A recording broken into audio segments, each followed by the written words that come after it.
إنسان يحضر في الشهدة نس الزور سوجن وين دكير يقضعني يقمزل شحال ذا قرور الكثر هذيك سن غران ولندي تمديت يرغن. Donc ça c'est une donnée très importante. Donc je vous disais, on n'a pas évoqué la religion, on n'a pas évoqué... Les gens me disent pourquoi il n'a pas parlé de Tamazight. En 1956, on était à 6 ans, 7 ans de la crise identitaire de 1949. Et tout était resté encore à l'état de blessure vive. Et donc on n'a pas rappelé Tamazight, on n'a pas rappelé l'appartenance de l'Algérie à la Sahara arabo-islamique, et on a évacué ce qu'on appelle les principes islamiques, qui étaient contenus dans la plateforme de l'Europe. Pourquoi on les avait évacués? D'une part, il est clairement dit dans la plateforme de la Chouma que la révolution algérienne est une révolution nationale et qu'elle n'était pas faite, ce n'est pas un djihad. Ils ont dit que ce n'est pas un djihad, ce n'est pas une guerre de religion. Ils ont dit que c'est pour libérer une nation dominée d'une nation dominante. Donc ce n'est pas une guerre de religion. Donc on a évacué ce qu'on appelle les principes islamiques. Voilà le projet que portait la Soumam en creux. Bien entendu, aussi dans la Soumam, on peut trouver que l'armée doit rentrer dans ses casernes. C'est dit, il a même dit en rapport de 57 Arban, il dit on a écarté le danger du militarisme. Donc ça porte le projet en creux. Il n'y aura pas d'hégémonisme ni du militaire sur le politique, pas sur le civil, c'est différent. C'est-à-dire, en fait, si vous voulez, tout doit obéir à rien ne doit être fait dans l'esprit militaire, tout doit être fait par la raison politique. C'est pour Abban ibn Mahdi d'ailleurs, c'est la guerre, la violence, c'est la poursuite de la politique par d'autres moyens. C'est l'adage de Claude Suisse, c'est la guerre, c'est tout simplement la poursuite de la politique par d'autres moyens.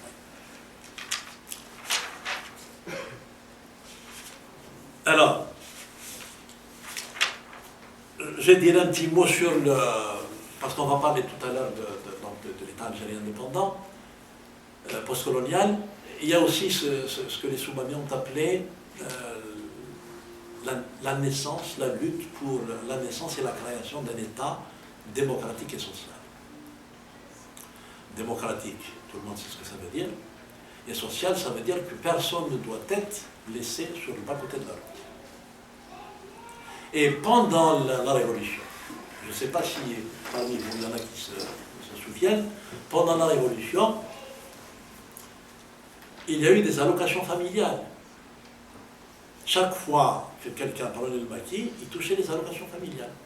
Chaque fois qu'un moudjahid décédait, il y avait une espèce de pension qui était attribuée à sa famille. Dans tout ça, l'État démocratique et social était déjà en marche à l'époque. Alors, donc si vous voulez, ça profilait aussi l'identité algérienne. L'identité algérienne, c'est-à-dire où il n'y a pas d'hégémonisme religieux, il n'y aura pas d'hégémonisme d'une ethnie sur une autre, et il n'y a pas d'hégémonisme militaire. En fait, qu'est-ce qui sortait en creux? Le mot était prononcé j'allais dire dans tous les chapitres de la plateforme nationale, c'est la citoyenneté. Et c'est le mot qui manque, j'allais dire ce qui manque cruellement à l'Algérie d'aujourd'hui, c'est la citoyenneté. Alors maintenant, quand je parle de citoyenneté, il faut qu'on s'entende, sauf que ça n'a pas 36 définitions de citoyenneté.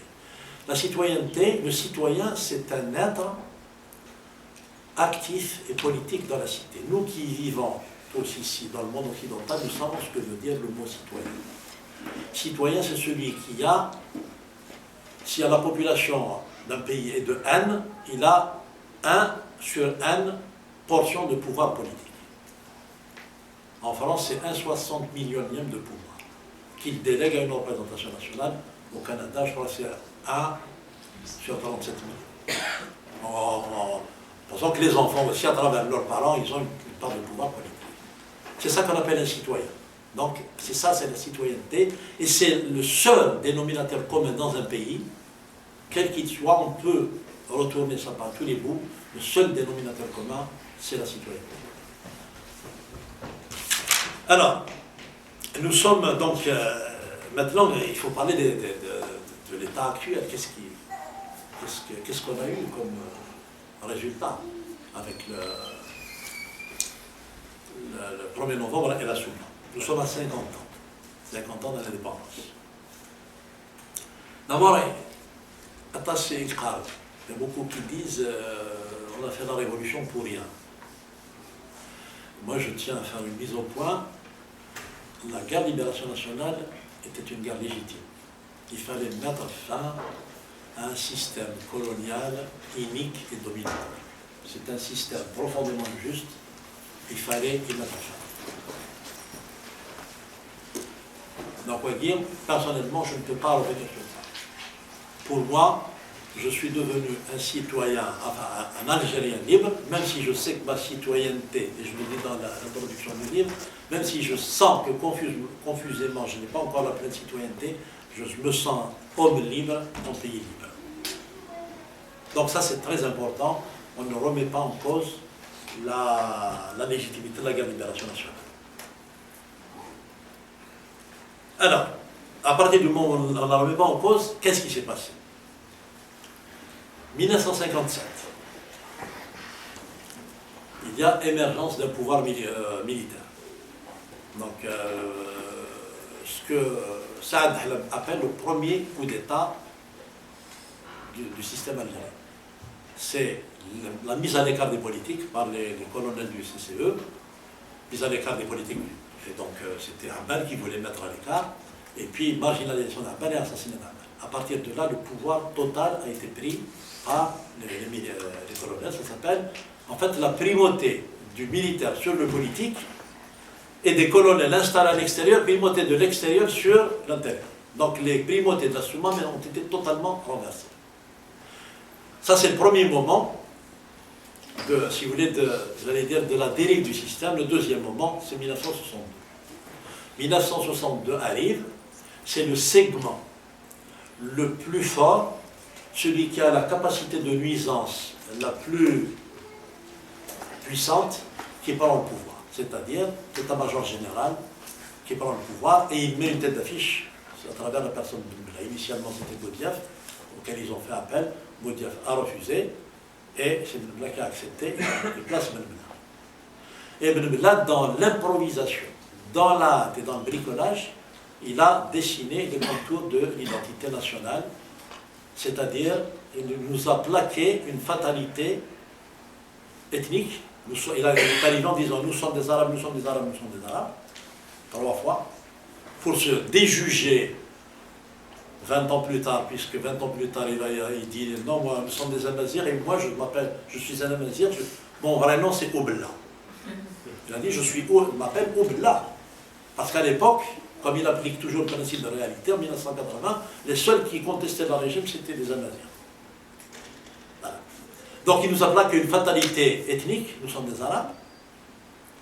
Et d'ailleurs, Saad qui évoque ce détail, il dit mais on ne lui a pas demandé. Personne ne lui a demandé. Personne n'a dit qu'on était autre chose. Il arrive, il dit nous sommes des Arabes, 3 fois il le prononce. Fatalité linguistique, il n'y a qu'une seule langue dans ce pays. Araf, l'arabe. Et, bien entendu, tout le monde était musulman, mais nous sommes des musulmans et l'islam est la religion d'État. Donc, fatalité linguistique, ethnique et religieuse. Et nous avons tout. Moi, j'assimile ça à Qjmour. Qjmour, c'est le tronc, rondana. Tu enlèves les branches, tu enlèves les racines, tu laisses peut-être une petite racine, et tu le plantes, il ne poussera jamais. Ou il poussera à travers. Et c'est ce qui s'est passé. Donc, l'enracinement de l'identité algérienne dans un lointain passé a été complètement élargi. C'est comme si on prenait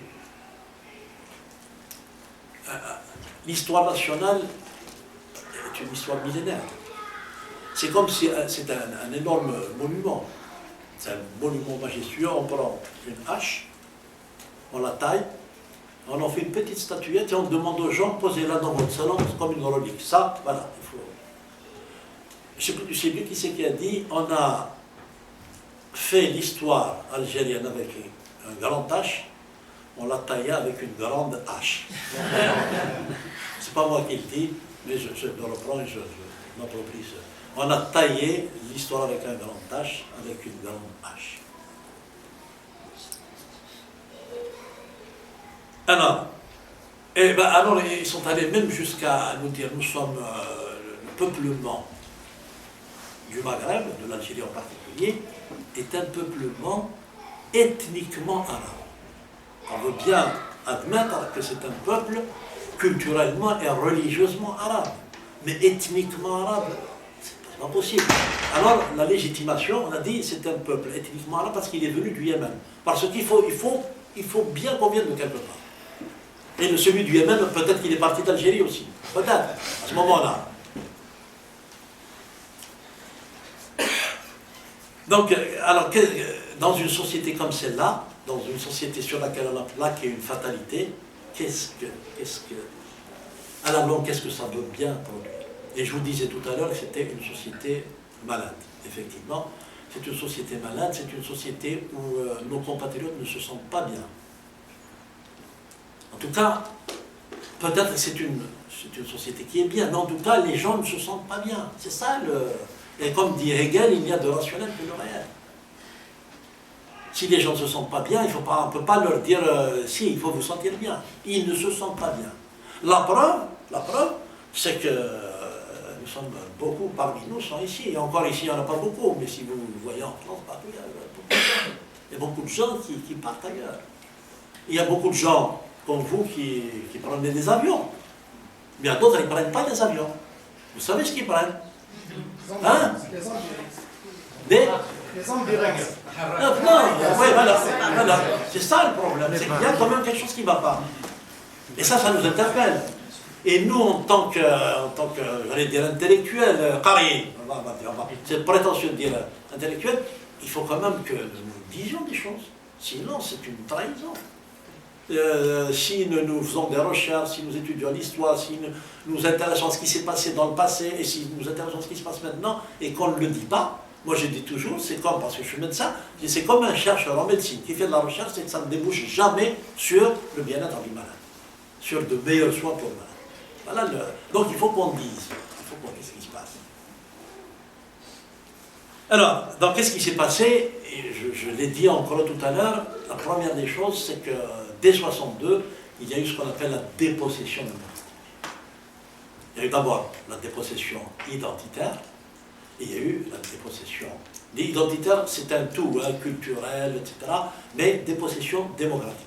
Parce que, si vous voulez, s'il n'y avait pas eu cette dépossession démocratique, moi je suis persuadé que sur le plan identitaire et culturel, chacun retrouverait ses billes. Parce que tout passe par la démocratie. On ne peut pas imaginer un épanouissement culturel dans un pays qui est totalement fermé sur le plan démocratique. J'ai le souvenir d'une longue discussion au milieu des années 80 avec Saïd Saadi, qui venait de terminer ce qu'on appelle la plateforme de Yalcoran. Voilà, j'allais dire une réunion à Yalcoran, il est venu, il m'a dit on va faire ce. Et j'ai dit mais Saïd, tu ne peux rien faire dans un environnement comme on est actuellement. C'est impossible.